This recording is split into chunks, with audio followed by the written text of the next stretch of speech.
प्रश्नावली 8.1 का third question है हमारे पास में। पहले प्रॉपर तरीके से क्वेश्चन को पढ़िए। यदि साइन ए बराबर से 3/4 तो कास ए और टेन ए का परिकलन कीजिए, यानी कि इसका मान ज्ञात कीजिए, ऐसा बोला है प्रश्न में। क्या करेंगे? त्रिकोणमिति का क्वेश्चन है तो समकोण त्रिभुज तो बनेगा ही बनेगा। त्रिकोणमिति का क्वेश्चन कैसे पहचानेंगे एग्जाम में? कैसे पहचानेंगे एग्जाम में? साइन कास टेन कॉट सेक कोसेक ये दिया ही है, तो आपका त्रिकोणमिति का ही क्वेश्चन बनेगा। समकोण त्रिभुज बनेगा ही बनेगा। चलिए बना दिया। साइन ए बोला है यहाँ पर। ए का मतलब क्या हुआ? जो त्रिकोणमिति अनुपात के साथ रहेगा वो न्यून कोण बनेगा, यानी कि न्यून कोण का नाम आपको ए देना ही पड़ेगा। इसका नाम ए दे दो या तो इसका नाम ए दे दो। इसका नाम कभी भी ये नहीं दे सकते, 90 अंश वाले को कभी ये नहीं दे सकते हम। क्यों? क्योंकि त्रिकोणमिति अनुपात के साथ जो है उसका नाम हमेशा ये देना है। अब बाकी के नाम आपकी जो मर्जी है वो दे दो, तो इसका नाम बी दे देता हूँ, इसका नाम सी दे देता हूँ। आसान काम है ना? ये जो मैंने बातें बता रहा हूँ ये बिल्कुल एकदम दिमाग में भर के रखना है और प्रैक्टिस भी इसकी भरपूर करना है, ठीक है ना? जितनी प्रैक्टिस करोगे उतना बढ़िया काम होने वाला है। अब देखिए दिया है, क्या दिया हुआ है? दिया है साइन ए बराबर इसे कितना दिया है? 3/4 इतना दिया है। याद रखना ये क्या है? अनुपात है। क्या है? अनुपात है। अब अनुपात क्या है? जैसे मान लिया जाए कि राम है और गोपाल है, दो दोस्त है और इनने इसके क्या है 80% बन गए और इसके 60% बन गए। अगर मैंने आपसे पूछा कि राम और गोपाल के अंकों का प्रतिशत का जो प्रतिशत बने इनके परीक्षा में, इनका जो अनुपात है वो क्या होगा? तो जब अनुपात ज्ञात किया जाता तो क्या किया जाता है? इसको कैंसिल कर दिया जाता, तो 20 से 4 बार कैंसिल हो गया और 20 से 3 बार कैंसिल हो गया। तो इनका जो अनुपात है वो क्या है? 4/3 है। तो यहाँ पर अगर मान लिया जाए 3/4 दिया है तो इसका मतलब ऐसा थोड़ी है कि ये अनुपात एग्जैक्ट मतलब मान यही है, नहीं। तो हम क्या करते हैं? ऐसे स्थिति में दोनों जगह के मान लेते हैं। याद रखना जब भी आपको अनुपात के रूप में दिया है तो उसको के या कुछ भी एक अचर राशि मान लेंगे। अब मुझे एक बात बताइए कि साइन का सूत्र क्या होता है? तो आप बोलेंगे ये तो याद किया हमने, लंब बटे कर्ण होता है। ए के सापेक्ष है, यहाँ पर ए लिखा है कि नहीं, तो ए के सापेक्ष है, तो ए के सामने वाली भुजा क्या होती है? लंब होती है हमेशा। ये आधार होगी और सबसे बड़ी भुजा क्या होगी? कर्ण होगी। थीटा और 90 अंश के बीच की भुजा क्या होती है? सदैव आधार होती है। तो आप बोलेंगे कि साइन ए का मान होता है लंब बटे कर्ण, यानी कि क्या हो जाएगा? BC बटे AC। लंब BC बटे कर्ण AC। अच्छा ये बात बताइए कि BC का मान कितना आ गया आपके पास? 3K आ गया, यानी कि आपको यहाँ पर इसका मान कितना पता चल गया? 3K इकाई। और कर्ण का मान कितना है? 4K। कर्ण का मान कितना आ गया? 4K। अब आपको कास का और टेन का मान ज्ञात करना है। तो त्रिभुज के तीनों भुजाओं के मान मालूम है कि आपको? नहीं मालूम। जब तक त्रिभुज के तीनों भुजाओं के मान नहीं मालूम तो हम अन्य त्रिकोणमिति अनुपात कैसे ज्ञात करेंगे? क्योंकि उसमें तो आधार की भी जरूरत है। तो याद रहे जब भी हमें समकोण त्रिभुज की 2 भुजा दी है और तीसरी भुजा ज्ञात करना है तो पाइथागोरस प्रमेय का उपयोग करना पड़ेगा। किसका उपयोग करना पड़ेगा? पाइथागोरस प्रमेय का उपयोग करना पड़ेगा। तो समकोण त्रिभुज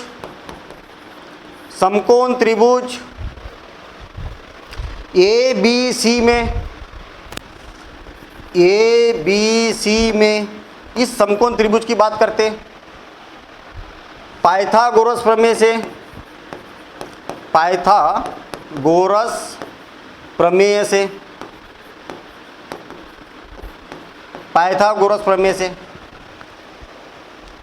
पाइथागोरस प्रमेय क्या बोलता है कि कर्ण का वर्ग अन्य दो भुजाओं के वर्गों के योगफल के बराबर होता है। कर्ण का वर्ग मतलब AC का वर्ग बराबर से क्या हो जाएगा, आधार का वर्ग AB का वर्ग धन BC का वर्ग। सबसे बड़ी भुजा का वर्ग अन्य दो भुजाओं के वर्गों के योगफल के बराबर होता है। इतनी सी बात याद रखना, पाइथागोरस के बिना काम नहीं चलता भैया त्रिकोणमिति में, ठीक है ना। चलिए अब मुझे एक बात बताओ कि कर्ण का मान कितना है, 4K का वर्ग।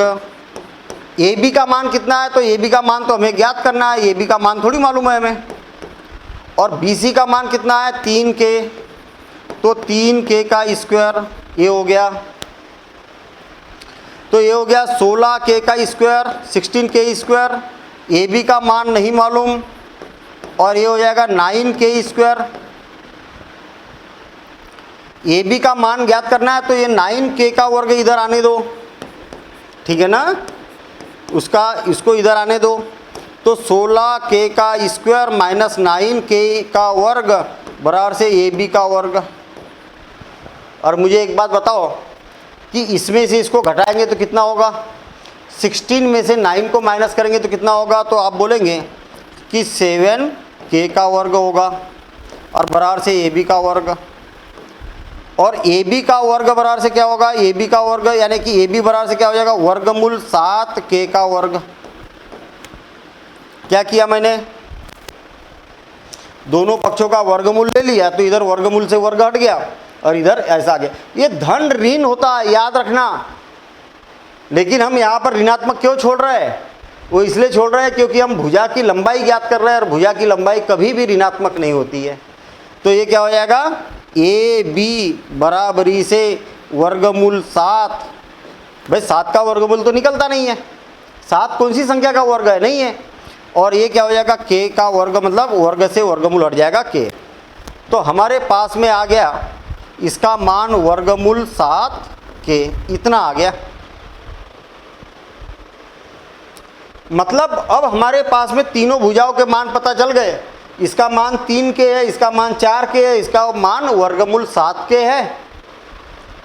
अब जो भी मान पूछा जाए वो मान निकाल सकते हैं हम। अब क्या हो जाएगा, कास A बराबर से हो जाएगा, कास A का सूत्र क्या होता है, याद होना चाहिए, आधार बटे कर्ण। कास A बराबर से क्या होता है, आधार बटे कर्ण। तो AB बटे AC, और AB का मान कितना है, वर्गमूल 7K, और AC का मान कितना है, 4K। तो कास A बराबर से हो जाएगा, K से K कैंसिल, तो वर्गमूल 7 बटे क्या हो जाएगा, ये 4 हो जाएगा। तो एक तो आंसर हमारा यहाँ पर आ चुका है ना, एक आंसर आ चुका है। अगेन इतना हो गया। अब tan A का मान निकालना है हमें, पुनः किसका मान निकालना, tan A का मान। तो tan A क्या होता है, लंब बटे आधार होता है ना, लंब बटे आधार। तो लंब का मान कितना है, BC, और आधार का मान कितना है, AB। और BC बराबर से क्या हो जाएगा, 3K, और A हो जाएगा वर्गमूल 7K। और यहाँ पर भी आप देखेंगे तो K से K कैंसिल, तो ये हो जाएगा tan A बराबरी से 3 बचेगा और यहाँ पर वर्गमूल 7 आ जाएगा। और ये हो गया हमारा यहाँ पर दूसरा आंसर। तो दोनों आंसर हम यहाँ पर निकाल चुके हैं और बिल्कुल आसान काम है कि नहीं आसान। तो आप इसको नोट कर लो और ऐसा का ऐसा, ऐसी की ऐसी प्रैक्टिस करना है आपको, बिल्कुल साफ सुथरे अक्षरों में लिखना है, ठीक है ना। अब देखेंगे हम अगला प्रश्न। अगला प्रश्न क्या बोल रहा, बहुत बढ़िया प्रश्न है। यदि 15 cot A बराबर से 8 हो तो sin A और sec A का मान ज्ञात कीजिए। क्या बोला है, दिया है, क्या दिया है, क्या दिया है, आपको दिया हुआ है 15 cot A बराबर से कितना, 8 दिया हुआ है। अब आप सोचेंगे कि ये वाला प्रश्न तो अलग प्रकार का है। पिछले बार क्या दिया हुआ था हमें, पिछले बार दिया था साइन ए बराबर से 3/4, साइन ए बराबर से 3/4 ऐसा दिया हुआ था। ये जो 15 है ना, ये गुणे में है ना, इसके तिरछा गुना होके नीचे जाएगा, हाँ बिल्कुल जाएगा। तो कॉट ए बराबरी से हो जाएगा 8/15। तो देखिए ना, पहले जैसे ही क्वेश्चन हो गया ना, इसमें साइन का मान दिया था और इसमें कॉट का मान दिया है, तो काम एक जैसा ही है, बस यहाँ पर साइन का मान दिया था, यहाँ पर कॉट का मान दे दिया।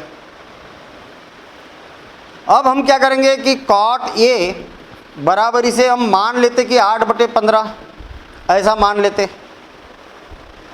दोनों में क्या करेंगे, के का गुना कर देंगे, तो ये के का गुना कर दिया। अब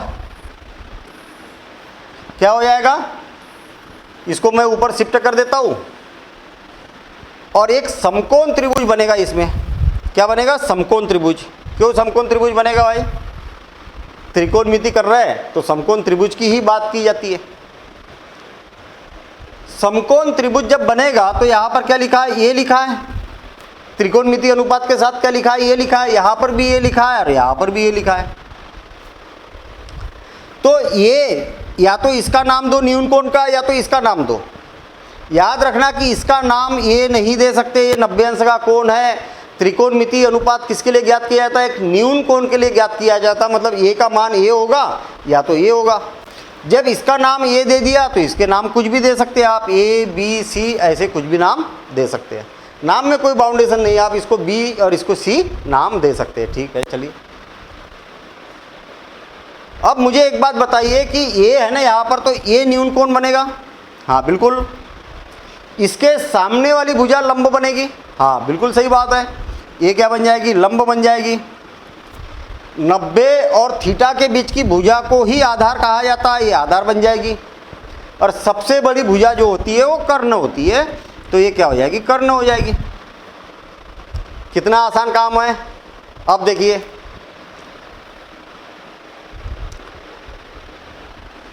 कॉट थीटा बराबर से क्या होता है, तो सूत्र आपको मालूम होना चाहिए। चलो बताओ, कॉट ए का मान क्या होता है, तो आप बोलोगे कि आधार बटे लंब होता है। सही है, टेन लंब बटे आधार होता है, कॉट आधार बटे लंब होता है। तो क्या हो जाएगा, ए बी बटे बी सी। ए बी का मान कितना है, 8K, ये हो जाएगा 8K। और बी सी का मान कितना है, 15K, तो ये हो जाएगा 15K। इतना आ गया। अब बाकी के मान ज्ञात करने के लिए आपको कर्ण की भी तो जरूरत पड़ेगी, हाँ बिल्कुल जरूरत पड़ेगी कर्ण की। तो मुझे एक बात बताइए कि आपको समकोण त्रिभुज में 2 ही भुजा दी है और तीसरी भुजा नहीं मालूम, और जब भी ऐसा होता है तो क्या किया जाता है, पाइथागोरस प्रमेय का उपयोग किया जाता है। किसका, पाइथागोरस प्रमेय का। तो हम यहाँ पर बोलेंगे समकोण त्रिभुज, समकोण त्रिभुज ए बी सी में, ए बी सी में पाइथागोरस प्रमेय से, पाइथागोरस प्रमेय, प्रमेय से। और पाइथागोरस प्रमेय क्या बोलता है, कर्ण का वर्ग अन्य 2 भुजाओं के वर्गों के योगफल के बराबर होता है। यानी कि कर्ण का वर्ग कौन है, AC का वर्ग, और अन्य 2 भुजाएं कौन सी है, आधार का वर्ग धन लंब का वर्ग। तो आधार क्या हो जाएगा, AB का वर्ग धन BC का वर्ग। बड़ा सिंपल सा काम है। समकोण त्रिभुज जब भी बनेगा तो सबसे बड़ी भुजा का वर्ग अन्य 2 भुजाओं के वर्गों के योगफल के बराबर होता है ना, ये बात याद रखना है आपको। अच्छा बताओ, AC का वर्ग कितना दिया है, नहीं मालूम आपको, तो इसको तो जैसे को वैसे लिखो। और AB का मान कितना है, तो 8K। चलो ठीक है भाई, 8K मतलब 8K का वर्ग हो गया।